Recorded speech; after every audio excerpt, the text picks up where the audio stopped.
نحمده ونصلي على رسوله الكريم اما بعد فقد قال النبي صلى الله تعالى عليه وسلم من حفظ على أمتي 40 حديثا بعثه الله يوم القيامة في زمرة العلماء والفقهاء صدق رسوله النبي الأمين الكريم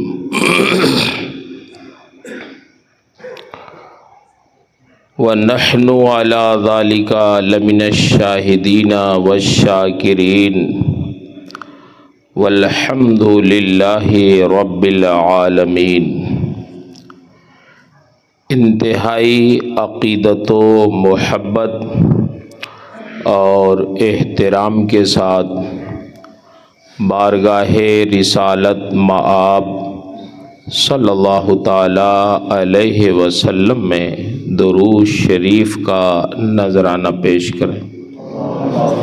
اللہم صلی علی سیدنا و مولانا محمد معدن الجود والکرم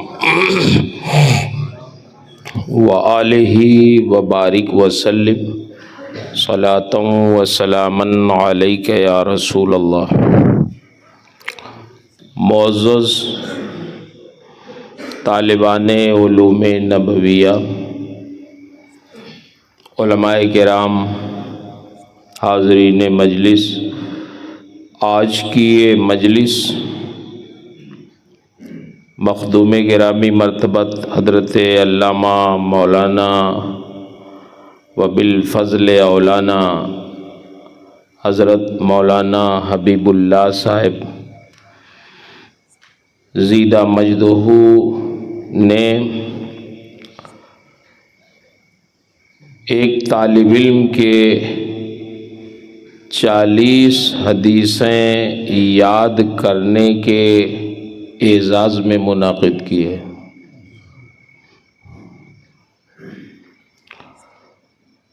حدیث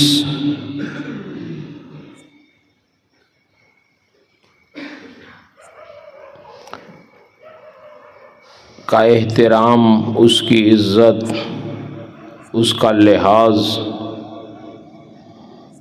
اس مجلس سے نمایاں ہوتا ہے کہ نبی کریم صلی اللہ علیہ وسلم کے حدیث کے اعزاز میں یہ مجلس انہوں نے منعقد کی۔ اللہ انہیں جزائے خیر دے۔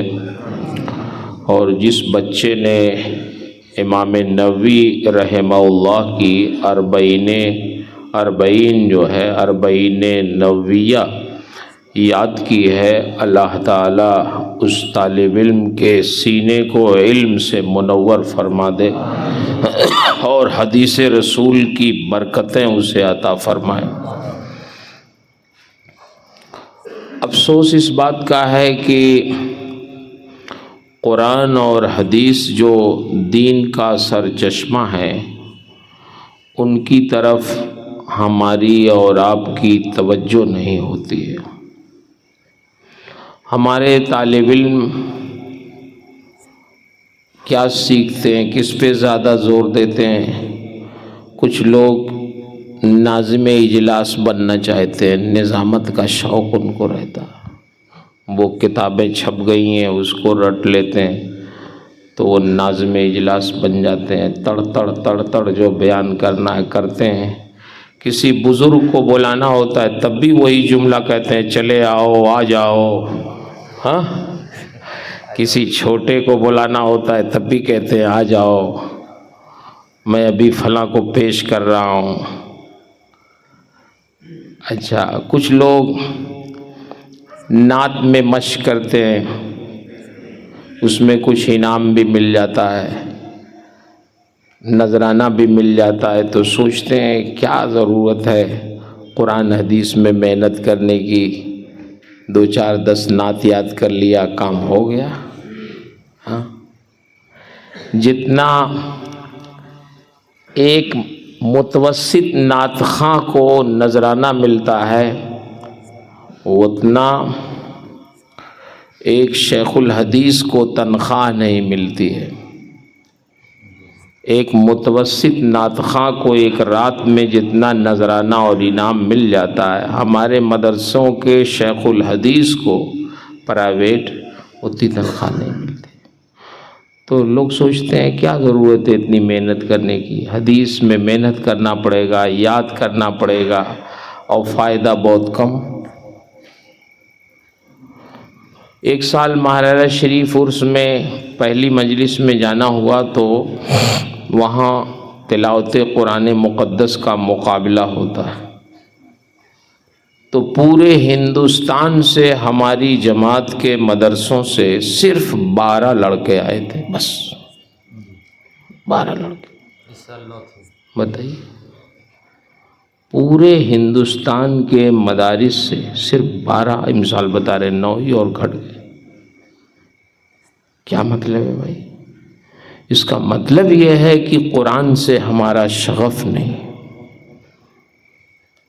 بلکہ میں نے وہاں ایک بات کہہ دی عرس میں کہ میرے خیال سے اس لیے لوگ نہیں آتے ہیں کہ آج کل نعت کی طرف زیادہ توجہ ہے، کیونکہ اس میں مقابلہ، نعتیہ مقابلہ ہوتا ہے، تو اس میں لوگ فرسٹ آنے والے کو عمرے پہ بھیجتے ہیں۔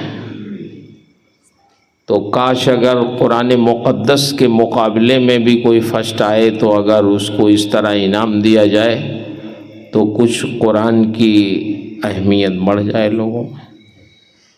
وہ شاید قبولیت کا وقت تھا جس وقت میں نے کہا تھا، تو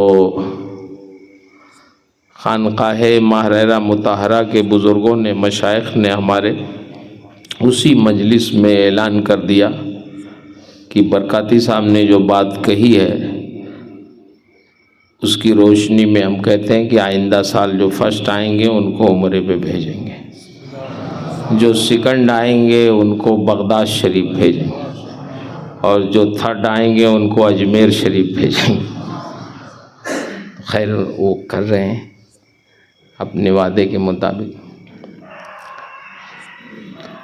میں عرض کر رہا ہوں کہ ایسی مجلسیں ہونی چاہیے۔ میں حضرت علامہ مولانا حبیب اللہ صاحب قبلہ اللہ ان کی عمر میں، صحت میں، علم میں برکتیں عطا فرمائے، میں ان کو مبارکباد پیش کرتا ہوں کہ انہوں نے علم حدیث کے اعزاز میں یہ مجلس منعقد کی۔ حدیث شریف، اس پر تو ایک بسیط تقریر انشاءاللہ ہمارے مخدوم گرامی مرتبت حضرت علامہ مولانا صدر لورا صاحب فرمائیں گے۔ اللہ تعالیٰ نے ان کو علم حدیث میں بہت درک عطا فرمایا ہے، وہ ابھی تشریف لائیں گے، بیان کریں گے۔ میں اتنا آپ سے عرض کروں کہ حدیث شریف جو میں نے ابھی پڑھی، من حفظ علی امتی 40 حدیثا من امر دینہا بعثہ اللہ یوم القیامہ فی زمرۃ العلماء والفقہاء۔ یہ حدیث بہت سے صحابہ سے مروی ہے، حضرت علی سے، حضرت عبداللہ ابن مسعود سے، حضرت ابو ہریرہ سے، حضرت ابو سعید خدری سے، تقریباً میں سمجھتا ہوں 10 سے زائد جلیل القدر صحابہ سے یہ حدیث مروی ہے، مگر ضعیف ہے۔ صحابہ سے مروی تو ہے، نیچے آ کے کہیں کوئی راوی ضعیف ہو گیا، منفرد ہو گیا، ضعیف ہو گیا تو حدیث ضعیف ہے۔ لیکن ضعیف ہونے کے باوجود بھی علماء نے اسے قبول کیا، فضائل اعمال میں تو ویسے بھی قبول ہے۔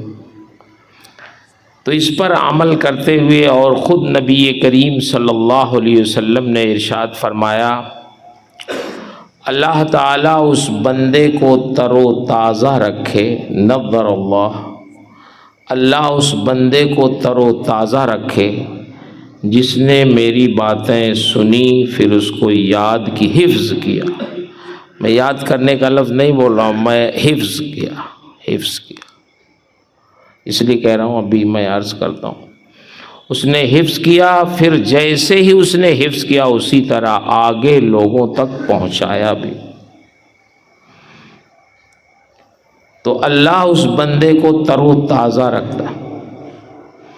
امام بخاری بہت بڑے محدث تھے، تو جانتے ہیں انتقال ہوا تو اللہ نے ان کو ایسا تر و تازہ رکھا کہ ایک زمانے تک ان کی قبر کی مٹی سے خوشبو آتی تھی۔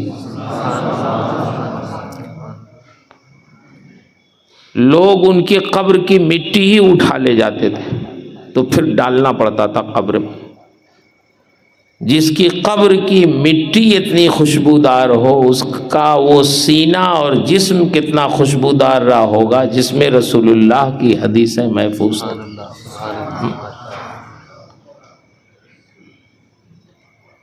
حدیث رسول کی خدمت،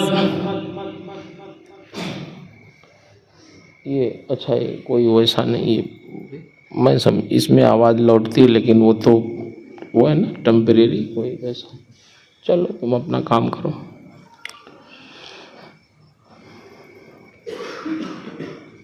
بیٹھو بیٹا۔ سرکار نے کیا ارشاد فرمایا؟ جس نے میری حدیث 40 حدیثیں حفظ کی۔ اب تو اور زیادہ وہ آواز لوٹنے لگی حضرت صاحب، شاعروں والا لاؤڈ اسپیکر ہو گیا جس میں ایکو ہوتا ہو۔ کہتے ہیں ایسا لاؤڈ اسپیکر بنائیے کسی کو سمجھ میں نہ آئے ہم کیا پڑھ رہے ہیں، ہے نا؟ کہاں سمجھ میں آتا ہے ان کا شعر، کچھ سمجھ میں آپ سمجھ لیتے ہیں، ہم تو نہیں سمجھ پاتے کیا پڑھ رہے ہیں۔ کوئی فتویٰ بھی نہیں لگا سکتا اس پہ، کیا پڑھا انہوں نے، الٹا سیدھا جو بھی پڑھ دیں۔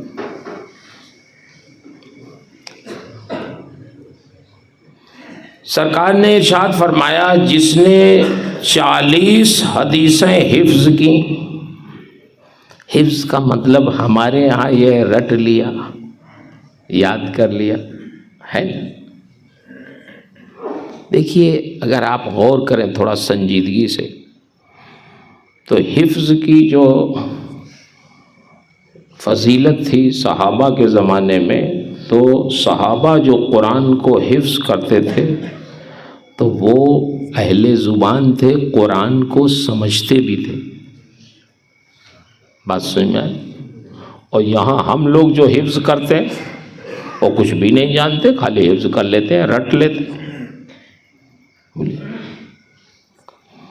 حضرت عبداللہ ابن مسعود اور حضرت علی فرماتے ہیں ان حضرات کہ نبی کریم صلی اللہ علیہ وسلم پر جب قرآن کی آیتیں نازل ہوتی، ہم لوگ 10 آیت سرکار سے پڑھ لیتے تو آگے نہیں بڑھتے تھے جب تک اس کو اچھی طرح سمجھ نہیں لیتے تھے اور محفوظ نہیں کر لیتے۔ تو یاد کرنے کا مطلب، حفظ کا مطلب یہ نہیں ہے کہ آدمی صرف اس کو رٹ لے، بلکہ اس کے معانی پر غور بھی کرے۔ 3 چیزیں ہیں، ایک تو اس کو یاد کر لے، دوسرے اس کے معانی مفاہیم کو سمجھے، اور تیسرے اس پہ عمل بھی کرے۔ عبداللہ ابن مسعود فرماتے ہیں جب تک ان آیتوں پر ہم اس کو اپنی عملی زندگی کا حصہ نہیں بنا لیتے تھے، اس پہ عمل نہیں کر لیتے تھے، تب تک آگے نہیں بڑھتے تھے۔ پھر دوسری آیتوں کی طرف نہیں آگے بڑھتے، پہلے ان آیتوں کو یاد کرتے، اس کا مفہوم سمجھتے قاعدے سے، کیا مسائل اس سے ثابت ہو رہے، پھر اس کو اپنی عملی زندگی میں لاتے تھے، اس پہ عمل کرتے تھے۔ یہ ہے حفظ کا حقیقی معنی جو نبی کریم صلی اللہ علیہ وسلم نے فرمایا۔ اور صحابہ کرام علم حدیث کی، حدیث پاک کی جو انہوں نے خدمت کی، حفاظت کر کے، وہ اسی طرح کیا۔ ایک تو یاد کیا اس کو، پھر دوسرے اس کے معانی مفاہیم کو انہوں نے سمجھا اور پھر اس پہ عمل بھی کیا۔ بعض لوگوں نے اس کو یاد کیا، صرف بعض لوگوں نے یاد بھی کیا، لکھا بھی۔ اس وقت آپ دیکھتے ہوں گے نیٹ پہ کہ علم حدیث کے تعلق سے بھی لوگ بڑے اعتراضات کرتے ہیں، مستشرقین خاص کر۔ مستشرق سمجھتے ہیں کسے کہتے ہیں؟ مستشرق کا مطلب یہ ہے جو اسلام کے مخالف یہود ہیں، نصارہ ہیں، خاص کر ملحدین ہیں جن کا کوئی مذہب نہیں ہے، وہ ایک ایک بات نکال کر لے کے آتے ہیں تاکہ قرآن پر وہ اعتراض کریں، حدیث پہ اعتراض کریں، اور جو دین، ظاہر بات ہے دین ہمارا قرآن و حدیث سے ثابت ہے۔ اگر قرآن و حدیث پر ایمان ہی کمزور ہو گیا آدمی کا تو پھر پورا دین ہی کمزور ہو جائے، تو وہ بنیادی چیزوں پہ اعتراض کر دی۔ یہ حدیث کیا ہے بھائی؟ یہ تو 2ویں صدی کے آخر میں، 3 صدی میں، یہ بخاری مسلم سب 2 3 صدی میں لکھی گئی، اور موطا 2 صدی کے ہجری کے آخر میں لکھی گئی۔ یہ کتابیں جو حدیث کی ہیں نبی کریم صلی اللہ علیہ وسلم کے وصال کے 2 3 250 سال کے بعد لکھی گئی، وہ ذہنوں سے ہو گئی ہوں گی، پھر کیا اعتماد؟ یہ سب اعتراض ہوتا۔ لیکن ایسا نہیں ہے کہ خود سرکار کے زمانے میں صحابہ حدیثیں لکھتے تھے، ہے نا، پڑھا ہوگا آپ نے۔ حضرت عمرو بن عاص کے صاحبزادے حضرت عبداللہ بن عمرو بن عاص تھے، جو نبی کریم صلی اللہ علیہ وسلم سے سنتے حدیثیں تو لکھ لیتے۔ تو صحابہ نے کہا کہ کیا تم لکھتے ہو؟ ہر چیز لکھتے ہو، سرکار جو ارشاد فرماتے ہو سب تم لکھ لیتے ہو۔ سرکار کبھی حالت غضب میں ہوتے، کبھی خوشی میں ہوتے، کبھی ناراضگی میں ہوتے، تو جو بولیں سب لکھ لو گے تم؟ تو حضرت عبداللہ بن عمرو بن عاص نے لکھنا چھوڑ دیا۔ تو جب نبی کریم صلی اللہ علیہ وسلم کے سامنے اس کا تذکرہ ہوا کہ وہ لکھتے تھے، پھر لوگوں نے کہا کہ آپ سب کچھ لکھتے ہیں، حالانکہ سرکار کبھی حالت غضب میں ہوتے ہیں، کبھی خوشی میں ہوتے ہیں، تو ہر بات کیسے آپ لکھ لیتے؟ تو سرکار نے ارشاد فرمایا والذی نفسی بیدی، قسم ہے اس ذات کی جس کے قبضے میں میری جان ہے، میرے اس انگلی سے اشارہ کیا اپنے دہنے مبارک کی طرف، کہ لا یخرج منہ الا الحق، میری زبان سے حق کے علاوہ کچھ نہیں نکلتا، لکھ لیا کرو اس کو، صرف حق ہی نکلتا، اس کو لکھ لیا کرو۔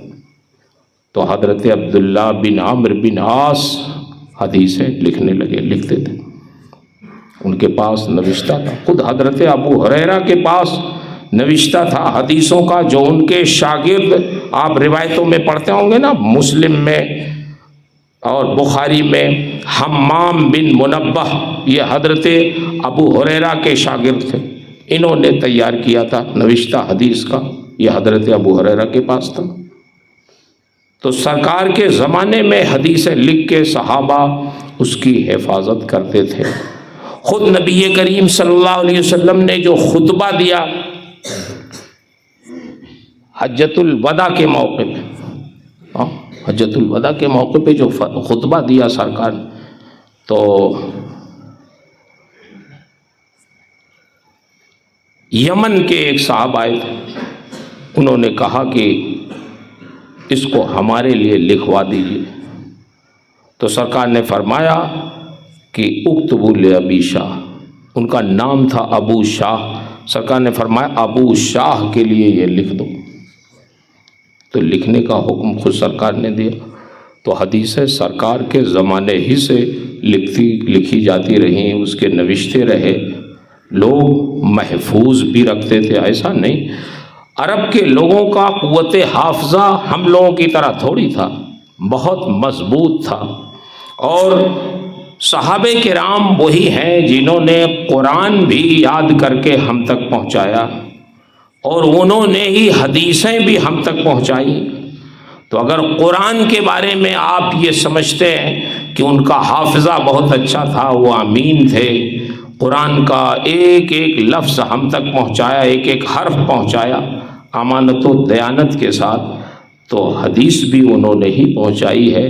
جیسے قرآن کے بارے میں وہ امین ہے، ویسے ہی حدیث کے بارے میں بھی وہ کیا امین ہے. بلکہ ہم نے تو یہاں تک پڑھا، آپ بھی بخاری پڑھتے ہوں گے، مسلم اور دوسری صحاح ستہ کی کتابیں، کہ صحابہ کرام ایسے امین تھے نبی کریم صلی اللہ علیہ وسلم کی احادیث کی روایت کرنے میں، کہ آپ اردو میں تو ہنسنا مسکرانا یہ بولتے، عربی میں بھی الفاظ اس کے الگ الگ ہیں. ایک لفظ ہے تبسم، ایک لفظ ہے ضحک، ایک لفظ ہے قہقہہ. تبسم اس مسکراہٹ کو کہتے ہیں جس میں دانت نظر نہ آئے، ضحک اس مسکراہٹ کو کہتے ہیں جس میں دانت ظاہر ہو جائیں، قہقہہ اس ہنسنے کو کہتے ہیں جس میں آواز بھی آئے اور دانت بھی ظاہر ہو جائیں. نبی کریم صلی اللہ علیہ وسلم عموماً تبسم فرماتے تھے. کبھی کبھی جب بہت خوش ہوتے تو ضحک فرماتے، یہاں تک کہ ان کے نواجذ ظاہر ہو جاتے، دندان مبارک. کبھی کبھی جب بہت خوش ہوتے، سرکار کبھی قہقہہ نہیں لگاتے تھے، آپ کی شان کے خلاف تھا. ہم لوگ تو کہیں بھی قہقہہ لگاتے رہتے، لیکن سرکار کی شان کے خلاف سرکار قہقہہ نہیں لگاتے تھے. اب آپ غور کریں کہ صحابہ کرام نے جو نبی کریم صلی اللہ علیہ وسلم سے احادیث کریمہ سنی، تو اس کو روایت جب کیا تو صرف سرکار سے سنے ہوئے الفاظ نہیں روایت کیے، وہ کیفیت و انداز بھی روایت کی جس کیفیت سے انہوں نے سنا تھا.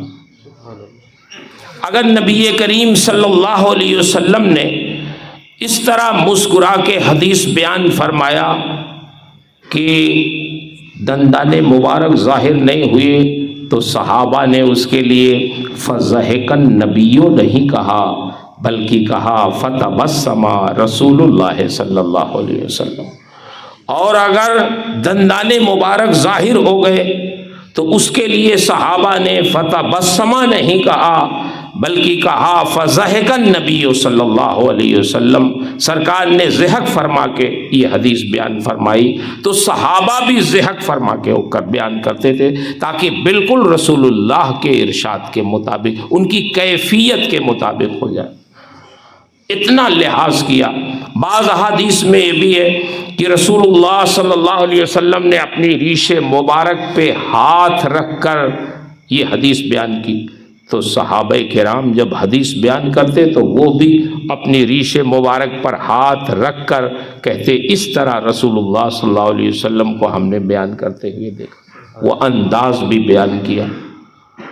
اور کبھی کبھی ایسا ہوا کہ سرکار نے کسی کو بشارت، مثلا جو بچیاں جن کے پاس ہیں انہوں نے پرورش کی 2 بچیاں، تو سرکار نے ان کے لیے کہا کہ وہ ماں باپ اور میں جنت میں ایسے ساتھ رہیں گے جیسے یہ میری دونوں انگلیاں ساتھ ہیں. تو اگر سرکار نے انگلیوں سے اس طرح اشارہ کر کے حدیث بیان کی تو صحابہ جب اس حدیث کو بیان کرتے تو وہ بھی اپنی دونوں انگلیاں اٹھا کے اس طرح اشارہ کر کے بتاتے، تاکہ صرف رسول اللہ صلی اللہ علیہ وسلم کے ارشاد الفاظ ہی منتقل نہ ہو، بلکہ وہ کیفیت بھی منتقل ہو، وہ انداز بھی منتقل ہو جو ہم نے رسول اللہ صلی اللہ علیہ وسلم کو کہتے ہوئے کرتے ہوئے دیکھا.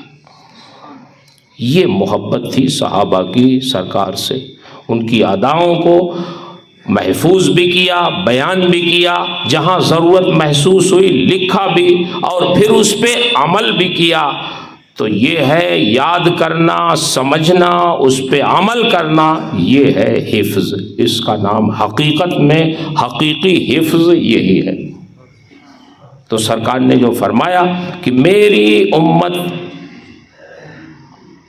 کے لیے 40 حدیثیں جس نے یاد کی دین کے معاملے میں، تو اللہ اس خوش نصیب کو فقہا علماء کے زمرے میں اٹھائے گا۔ یہ صحیح ہے، اگر حدیث سنا، یاد کیا، سمجھا، اس پہ عمل کیا تو وہ عالم اور فقیہ تو ہو ہی گیا۔ جب اتنا باعمل ہو گیا، حدیث سمجھ رہا ہے، سب کچھ ہو رہا، 40 حدیثوں کا عالم تو ہو ہی گیا۔ تو پورے مولانا کتنے ہو جاتے ہیں، سند تو لے لیتے ہیں مگر 10-20 حدیث بھی نہیں یاد ہوتی ہے۔ اس کو مختلف صحابہ نے روایت کی، کہیں کہیں تھوڑا فرق ہے، الفاظ بدلے ہوئے ہیں، کچھ معنی بھی، کہیں یہ ہے کہ وہ جنت کے جس دروازے سے چاہے داخل ہو جائے، کہیں یہ ہے کہ نبی کریم صلی اللہ علیہ وسلم نے فرمایا، اسی حدیث کے بارے میں راوی جو دوسرے ہیں وہ روایت کرتے ہیں کہ میں اس کا شافع ہوں گا، میں اس پر گواہ ہوں گا، کہیں یہ بھی۔ تو مختلف طرح سے فضیلتیں ایسے شخص کے بارے میں ہے۔ میں مبارکباد پیش کرتا ہوں اس بچے کو جس نے 40 نوویہ یاد کیا۔ اللہ تعالیٰ ان کو باعمل بافیض عالم بنائے، علم نافع عطا فرمائے، اور آپ سب حضرات کو، ہم سب لوگوں کو اللہ تعالیٰ اپنے کلام اور اپنے محبوب کے ارشادات اور حدیث کو یاد کرنے، سمجھنے اور اس پر عمل کی توفیق عطا فرمائے۔